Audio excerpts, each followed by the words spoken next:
La première chose que nous allons faire, ça va être de créer le décor de notre jeu. Pour cela, nous allons nous rendre à cet endroit, en bas à droite, sur scène. Nous cliquons dessus, et une fois que nous avons cliqué, nous voyons qu'ici, la couleur est passée en bleu. Ça veut dire que l'élément est bien sélectionné. Une fois que nous avons cliqué sur scène, nous allons nous rendre à cet endroit, sur ce qu'on appelle un onglet, là où il y a écrit arrière-plan. Nous cliquons sur arrière-plan et nous découvrons une nouvelle interface. Cette interface, c'est l'interface de dessin qui nous permet donc de dessiner des éléments dans Scratch. Il peut s'agir de décors ou bien de sprites. Là, pour cet exercice, dans notre décor, nous allons faire quelque chose de très simple. Nous allons faire un fond noir.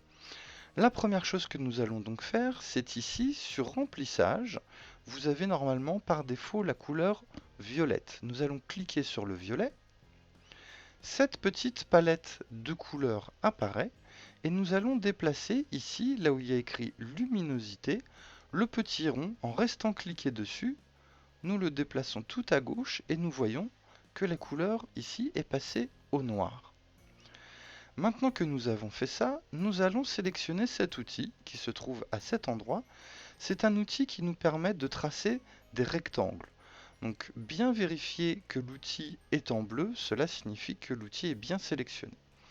Alors pour tracer un rectangle, rien de plus simple.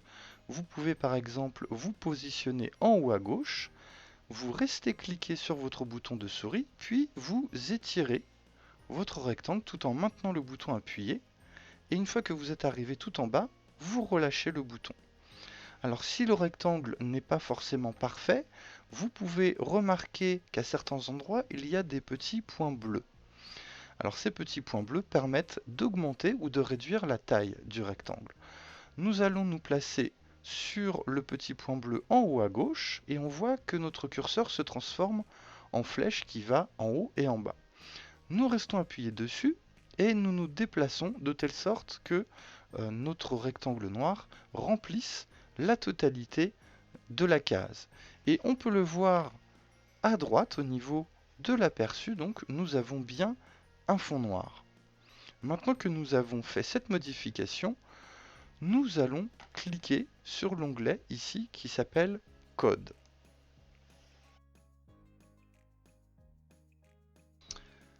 Maintenant que nous avons créé notre décor, nous allons pouvoir créer la raquette du joueur 1.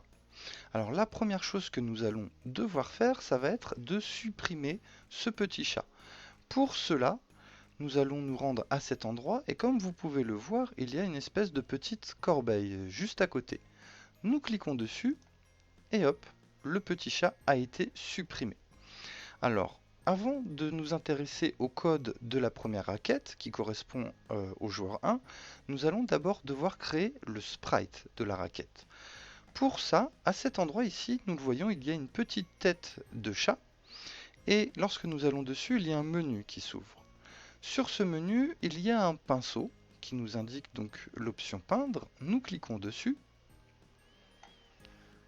et nous arrivons à cet endroit, donc l'interface que nous avons vue précédemment. L'idée, ça va être de créer une petite raquette sous forme de rectangle à la verticale, une raquette qui sera blanche. Donc comme nous l'avons vu également tout à l'heure, pour changer la couleur, il suffit de se rendre sur remplissage, de cliquer à cet endroit, puis nous allons modifier les éléments qui sont ici. Donc là en l'occurrence nous allons changer la saturation que nous déplaçons sur la gauche pour obtenir un fond blanc. Une fois que nous avons fait ça, nous cliquons sur l'outil rectangle en faisant évidemment toujours attention à ce qu'il soit bleu, ce qui nous indique qu'il est bien sélectionné. Puis, de la même façon que nous avons tracé un rectangle pour créer le décor noir, ici nous allons créer un petit rectangle, voilà, à la verticale, ici. Lorsque vous tracez votre rectangle, vous pouvez remarquer que l'on retrouve donc ces petits points bleus qui permettent de modifier la taille, donc la hauteur ou la largeur de notre rectangle. Donc vous pouvez librement changer ces dimensions, mais l'idée c'est d'avoir un rectangle qui corresponde à peu près à ce que vous avez ici sur votre écran. Nous allons tout de suite maintenant nous intéresser au code. Nous allons cliquer donc sur l'onglet code situé à cet endroit et nous allons nous rendre sur la catégorie événements. Alors pourquoi événements? Tout simplement parce que dans les briques événements, il y en a une qui indique quand drapeau vert est cliqué. C'est tout simplement grâce à cette brique que votre jeu pourra démarrer. Ce que nous allons faire, c'est que nous allons cliquer sur cette brique, nous allons rester cliquer dessus, et tout en restant appuyé sur notre bouton de souris, nous le déplaçons au centre et nous relâchons la brique. Donc ça nous permet tout simplement de faire des copies de chaque brique et de les placer au centre pour construire notre programme.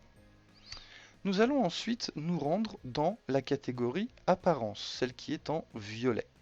Alors pourquoi apparence? Tout simplement parce que si vous regardez sur la droite de notre fenêtre, la raquette que nous avons ici est quand même assez grande et sans doute un petit peu trop grande, ce qui risque de rendre le jeu un peu trop facile.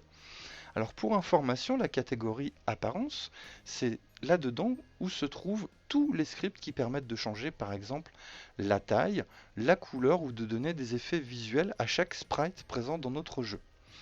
Donc, une fois que nous sommes dans la catégorie apparence, nous allons chercher une brique située à cet endroit qui s'appelle mettre la taille à 100% de la taille initiale.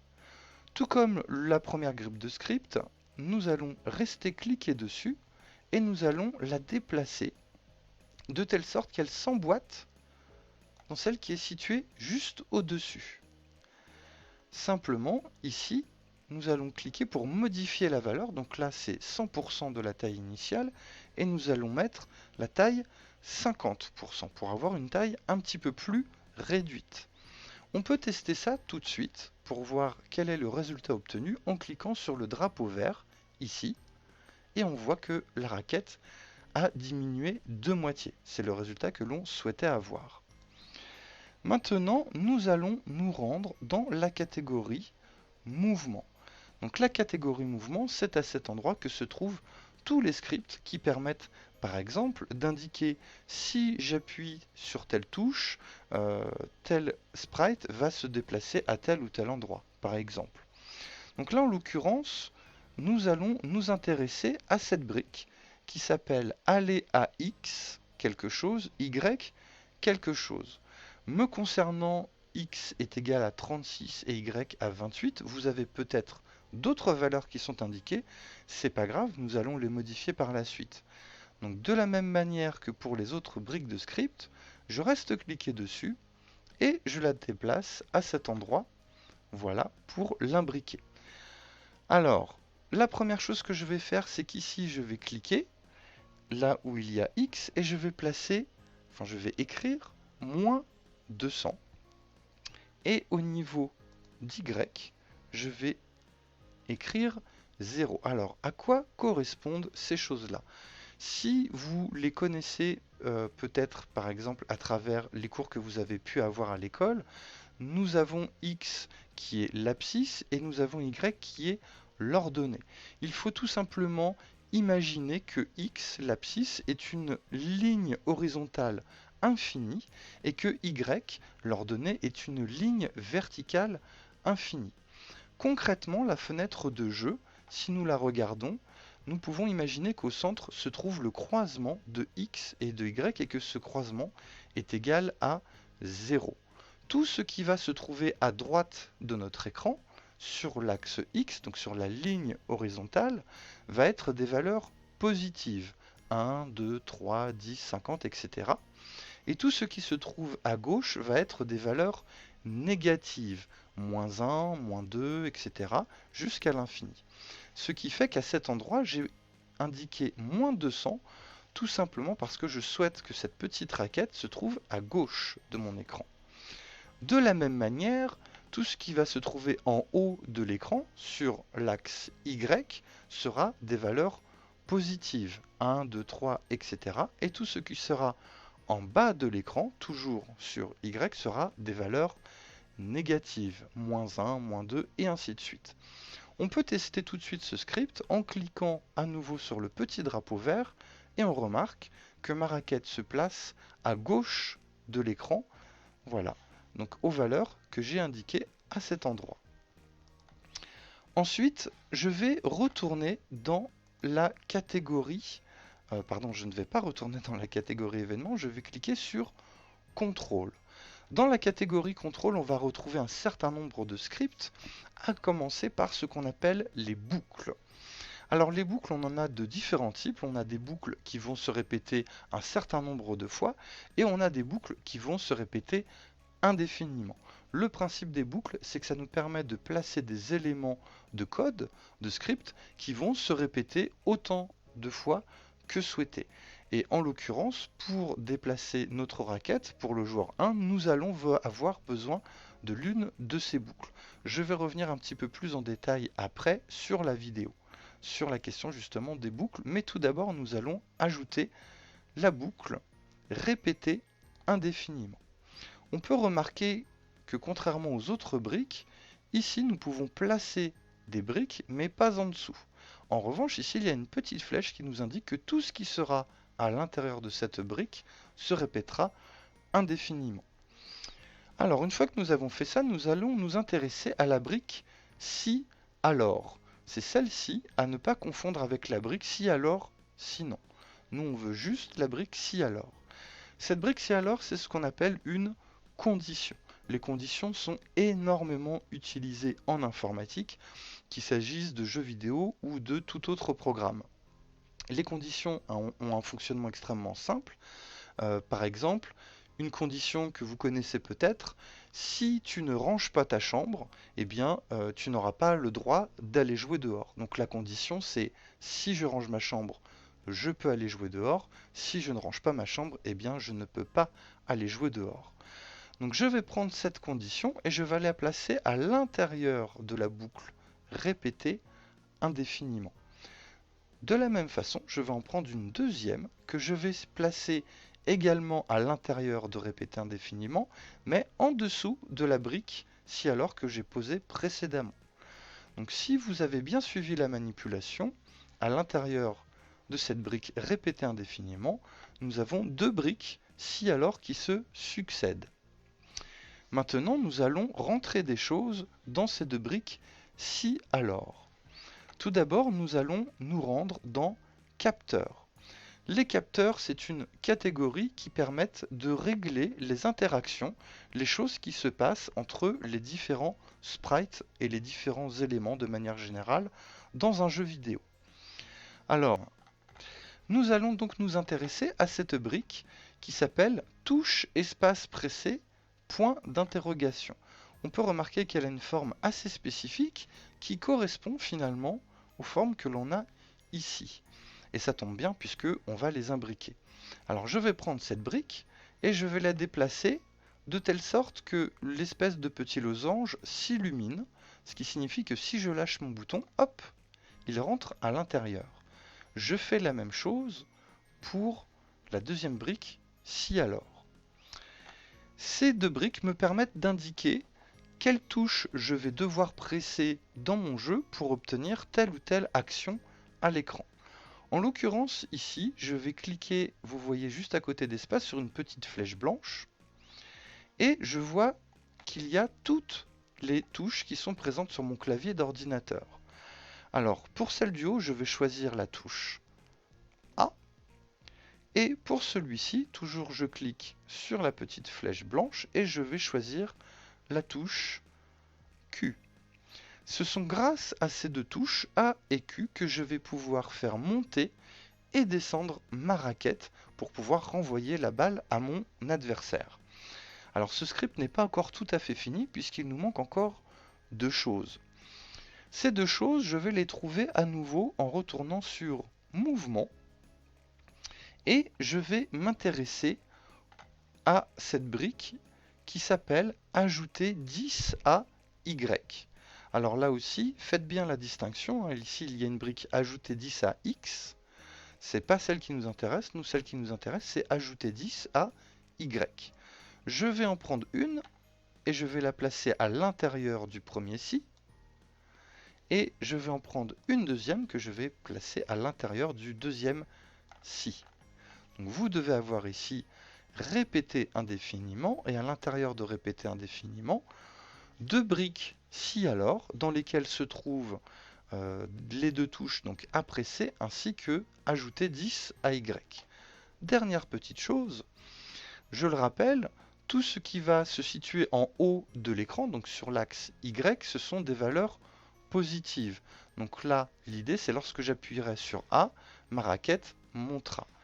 A l'inverse, lorsque j'appuierai sur la touche Q, ma raquette doit descendre. Elle doit donc aller vers une valeur négative. Pour cela, je vais cliquer ici et à la place de 10, je vais écrire moins 10. Je peux tester tout de suite mon script en cliquant sur le drapeau vert, et si j'ai bien fait les choses, lorsque j'appuie sur la touche A, ma raquette monte, et lorsque j'appuie sur la touche Q, ma raquette descend. Voilà. Et voilà, nous venons de réaliser la raquette du premier joueur. Vous avez sans doute remarqué que lorsque j'ai cliqué sur ce drapeau vert, l'ensemble du script a été légèrement illuminé en jaune. Ça veut dire que le script est en cours d'activation. Alors pour faire un test, c'est très pratique. En revanche, comme nous allons continuer à programmer d'autres éléments dans notre jeu, nous allons devoir mettre le jeu en stop en cliquant sur le petit panneau rouge ici. Pourquoi? Parce que si nous essayons de programmer pendant que le programme s'exécute, nous risquons de rencontrer quelques bugs et autres difficultés de création. Enfin, avant de nous intéresser au joueur 2, nous allons revoir ensemble rapidement comment fonctionne cet ensemble de scripts. Le principe est le suivant. Nous avons indiqué que lorsque nous cliquons sur le drapeau vert, l'ensemble des scripts suivants vont s'exécuter. Concrètement, le jeu va démarrer. Donc dès que nous cliquons sur le drapeau vert, la raquette se met à 50% de sa taille initiale. Ensuite, elle se positionne à x moins 200, y 0. Donc une position située à peu près à cet endroit. Puis se répètent indéfiniment les scripts qui sont indiqués ici sous forme de conditions. Donc si j'appuie sur la touche A, ma raquette ajoute à chaque fois 10 sur l'axe Y, donc à la verticale. Et de la même manière, à chaque fois que j'appuie sur la touche Q, ma raquette ajoute moins 10 sur l'axe vertical également. Maintenant que nous avons créé le joueur 1, nous allons nous intéresser à la création du joueur 2. Cependant, juste avant d'aller plus loin, si nous regardons à cet endroit notre sprite, nous voyons qu'il s'appelle Sprite 1. Or, l'idée, ça va être de le renommer pour l'appeler joueur 1, tout simplement par la suite, ce qui va nous permettre de nous y retrouver un petit peu plus facilement dans notre code. Alors pour cela, donc, nous sélectionnons bien Sprite 1, et à cet endroit, là où il y a écrit Sprite 1, nous cliquons dans la case, nous supprimons Sprite 1 et nous l'appelons joueur 1. Puis nous validons sur Entrée. Voilà, maintenant, la raquette du premier joueur s'appelle donc bien joueur 1. Alors pour créer le joueur 2, il n'y a rien de plus simple. Plutôt que de refaire une petite raquette, de refaire l'ensemble des scripts, nous allons faire une copie du joueur 1 pour le joueur 2. Une copie donc pour laquelle nous allons apporter quelques petites modifications au niveau des coordonnées et des touches de commande. Alors pour dupliquer, il suffit de se placer donc sur le sprite. On fait un petit clic droit et enfin on clique sur dupliquer. Alors on voit automatiquement, il nous l'a renommé joueur 2 puisqu'il a repris le nom du joueur 1 en modifiant simplement le chiffre ici. Alors quels sont les éléments que nous allons changer pour le joueur 2? Tout d'abord à cet endroit au niveau de l'axe X, à la place de moins 200 pour le joueur 2, nous allons indiquer 200, puisque l'idée c'est que le joueur 2 se trouve à droite de l'écran. Et enfin au niveau des touches, ici les touches A et Q qui permettent donc au joueur 1 de monter et de descendre, pour le joueur 2 nous allons attribuer d'autres touches, donc en cliquant toujours sur cette petite flèche blanche. L'idée étant que le joueur 2 puisse être joué avec les flèches directionnelles haut et bas. Donc ici je choisis la flèche haut. Et à la place de Q, ici, je choisis la flèche bas. Je peux tout de suite tester mon jeu pour voir le résultat obtenu. On voit tout de suite que le joueur 2 donc, se place bien à droite de l'écran. Et si j'appuie sur les touches haut et bas, le joueur 2 monte et descend avec les flèches haut et bas. Quant au joueur 1, comme toujours, il est situé à gauche et il peut monter et descendre avec les touches A et Q.